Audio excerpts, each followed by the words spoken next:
bw'oba osimba omumwanyi naddala mu myezi gyayo egisooka oteekeddwa okuteekerako oluwanyi n'oluwetamu ku sayidi omusana olina okusooka okutunulira ku sayidi omusana we gubaakira nga mungi nnyo kati olaba eno emmwanyi ekuze naye oluwanyi lukyagiwa protection kubanga oluwanyi terunywa tuziraba emmwanyi zaye nga nnungi naye lwo oluwanyi lukyagiwa protection ku musana luwa protection ne ku ttaka so naye ekituufu lwali badde luvaako ng'emmwanyi ekutte ekuze naye baagenda bajjako ezimu ne zisigala kuziraba zino ekitundu kino kyonna kumpi tebaakijjaako so abantu tukole nnyo ebintu ebigenda n'obuwanga bwaffe wadde nga tugenda mu maaso tumodernizinga kati oba nte ezizza ente enzungu tuzigendemu naye ate tetusaanye kusuula ekintu ekyatendesaawo eggwanga lyaffe abajapaani nga bagenze nnyo mu maaso n'abachina naye baatandika okuliisa fooko simanye ennaku zino oba bakyaliisa buno buchopsticks bwabwe obuti bwabwe kiki kye kikutegeeza nti omuntu ne bw'ogenda mu maaso mu development kati okulya omuceere gwabwe ne bunudoozi bwabwe buliibwa bulungi nnyo naye kati eriyo gw'osanga mugenze awo oba awantu gwe n'onaaba engalo ze okulya emmere ne baga nti alaba omusajja oyo munnakyalo tamanyi kuliisa fooko tamanyi kuliisa bwambe balowooza nti okuliisa fooko ku matooke kiba kiraga nti ogenze nnyo waggulu nze ogenda okwo waggulu okwo sikuliiko okulima emmwanyi abalala bagende batradinge mu stock exchange era nayo gyendi okugula unity trust era nayo gyendi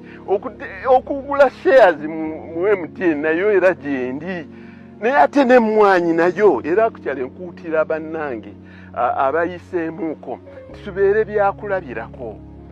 byakulabirako naddala gye tuva nze olabye nva mu kitundu kino saagwayo bugwi n'enkola development yange mu kitundu gye nzaalibwa n'engiremerako obeera ne inspiration eri abantu bo tusaanye okubeera abantu aba-inspiring abantu baabwe wadde nga bagamba nti tolibeera nabbi mu kitundu gy'ozaalibwa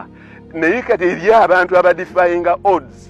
nze wano mu kitundu gye nzaalibwa abantu bakkiriza so si lwakuba mbagulirira oba mbakola ntya no olw'ebikolwa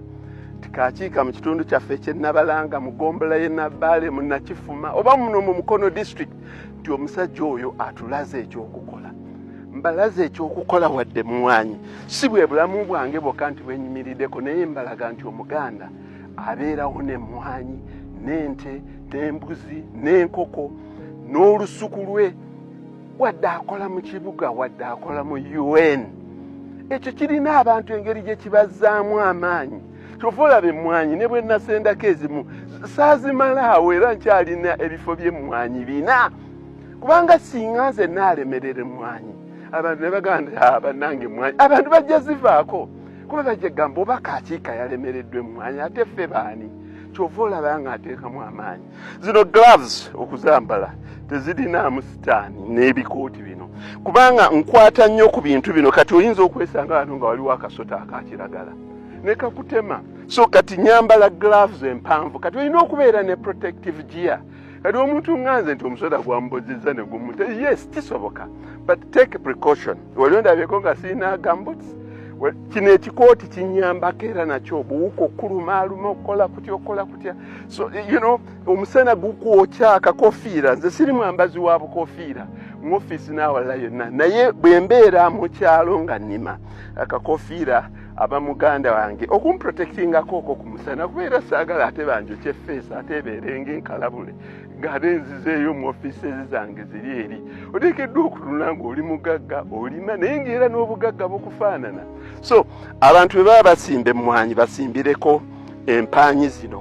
ku sayidi akasana gye kaakira ennyo ku mmwanyi ku ssaawa we zituukira 5.6 I don't know which direction that could be. Naye abantu base concentrating nnyo wete mmwanyi kola bwoti ne batababuulira abantu nti survival rate y'emmwanyi ejja kusinziira ku ngeri gy'ogi protectinzeemu kati ezange ziprotectinga n'oluwanyi era olulaba lwalivuddeko kuba kati ziri self-sustaining naye